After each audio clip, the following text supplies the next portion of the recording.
Tak terasa malam menyelimuti perjalanan kami. AC dalam kabin bus mulai terasa sangat dingin. Namun Umi nggak kuat.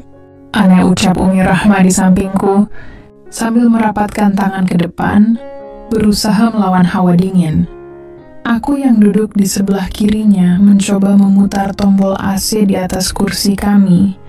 Namun hasilnya nihil. Panel AC di kursi kami ternyata rusak. Agnya rusak, Umi, ujarku. Masih berusaha memutar tombol AC yang tak berfungsi. Biarin aja.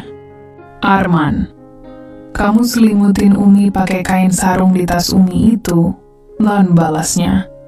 Aku berdiri sejenak untuk mengambil tas Umi yang ada di bagasi atas. Kain sarung bermotif bunga-bunga yang lebih mirip kain pantai itu segera ku bentangkan lalu menyelimutkan tubuh Umi.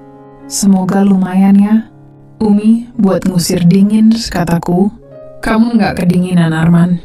Pakai aja sama-sama kainnya. Kan ini lebar, ya, ucap Umi sambil membagikan sebagian kain itu padaku. Dia melingkarkan kain itu hingga menyelimuti kami berdua. Wajah Umi menghadap ke arahku, jarak kami begitu dekat. Suasana di dalam bus terasa semakin tenang. Musik pop romantis diputar pelan oleh sopir, mengiringi perjalanan malam. Jam di ponselku menunjukkan pukul 1:21. Semua penumpang lain tampak tertidur pulas. Sementara bus melaju dengan kecepatan stabil di jalan antar kota yang sepi.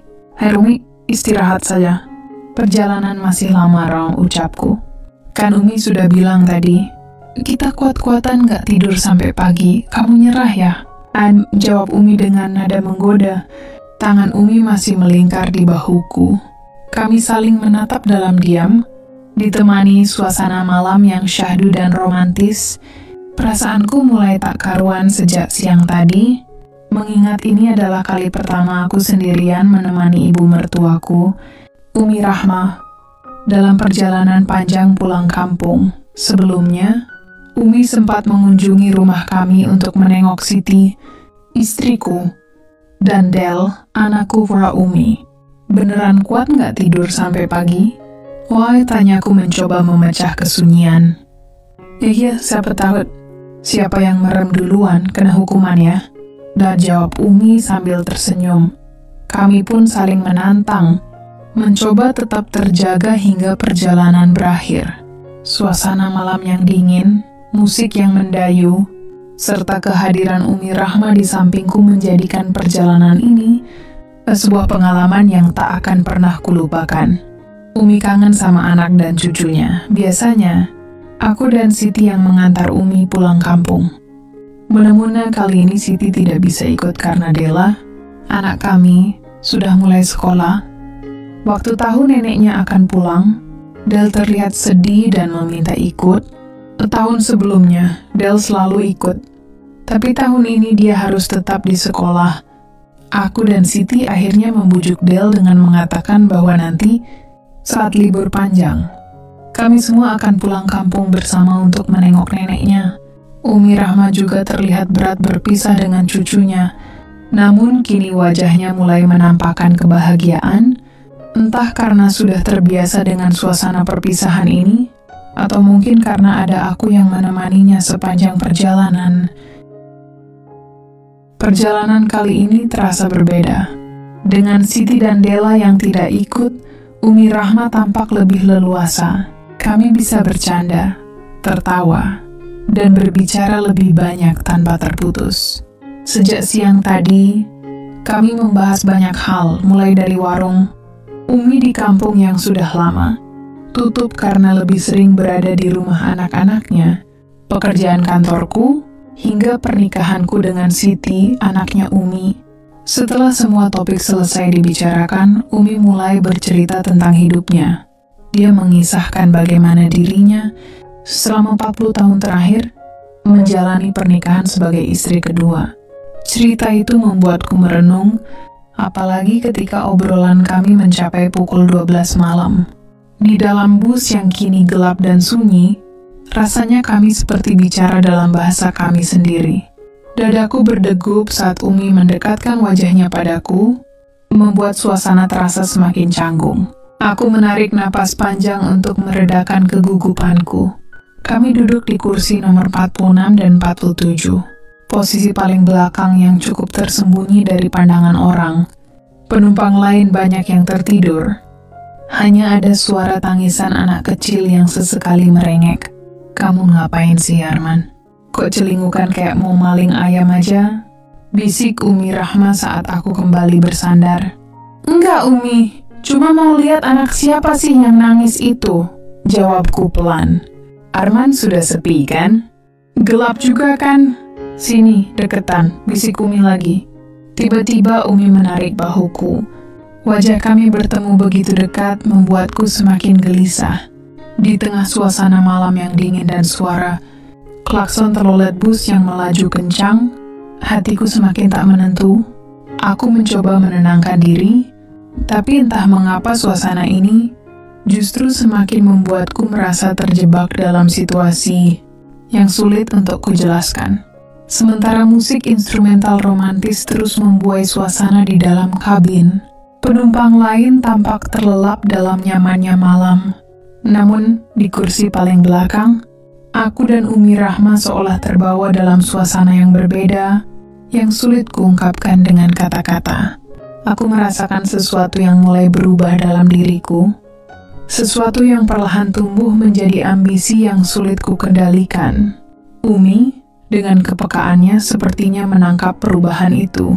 Tepat ketika suasana mulai terasa begitu mendalam, langkah kaki seseorang terdengar dari arah depan. Seorang bapak menggendong anaknya yang ingin ke toilet, membuat kami spontan tersadar. Kami segera bersandar ke kursi, berlagak seperti sedang tertidur. "Nanti ketahuan," bisik Umi Rahma sambil mencubit lenganku. Umi merapatkan dirinya lebih dekat, dan aku pun hanya bisa diam.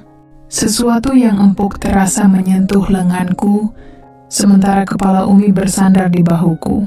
"Kita begadang ya, jangan tidur dulu," bisik Umi dengan lirih. Aku mengusap hijabnya dengan lembut dan menjawab, "Iya, Umi, kita kuat-kuatan." Pintu toilet terbuka, dan bapak tadi kembali ke tempat duduknya. Bus malam terus melaju dengan kecepatan stabil di jalan yang tenang dan datar. Namun, di kursi paling belakang, kami justru terguncang-guncang. Sama seperti Dela, cucu Umi, yang selalu senang dipangku neneknya. Umi Rahma bersikap begitu hangat. Wajahnya yang sayu sesekali menghadap ke jendela, lalu matanya terpejam. Tangannya berpegangan pada bahuku, membuatku hanya bisa memperhatikan apa yang dilakukannya. Sensasi ini sulit kuungkapkan. Ada rasa was-was yang menyelip di antara kekhawatiran dan ambisi yang entah kenapa terus membuncah. Tak butuh waktu lama bagi Umi untuk menunjukkan sisi lain dirinya. Dia mengguncang suasana dengan nada suara lembutnya yang bernyanyi, mencoba mengatur nafasnya. "Arman, kamu belum selesai ya?" tanya Umi sambil tersenyum. "Enggak apa-apa, Umi. Yang penting Umi bahagia. Aku juga ikut senang," jawabku sambil melirik wajahnya yang lembut dan keibuan. Bus akhirnya mendekati terminal tujuan. Umi terlelap di bahuku, menikmati sisa perjalanan yang begitu penuh dengan kenangan. Sesampainya di terminal, kami masih harus menyewa angkutan untuk menuju kampung halaman. Umi. Setibanya di rumah Umi menjelang siang, dia langsung sibuk mempersiapkan semuanya. "Arman, kamu bebersih saja dulu. Lalu lanjutkan istirahat biar nggak lelah," ujarnya. Setelah membersihkan diri, aku benar-benar disambut dengan begitu hangat. Malamnya Umi Rahma bahkan memberikan kejutan. "Arman, kamu kan belum selesai. Umi jadi nggak enak nih. Kita lanjutin ya gamenya," katanya sambil tersenyum lebar. Selama 2 hari di kampung, aku dan Umi Rahma seperti menjadi pasangan yang harmonis. Kami menghabiskan waktu bersama, bercanda, dan berbagi cerita. Kisah ini selesai, tapi pengalaman itu tak akan pernah terlupakan. Jangan lupa untuk like dan subscribe kawan, agar tidak ketinggalan cerita-cerita yang lebih menarik lagi.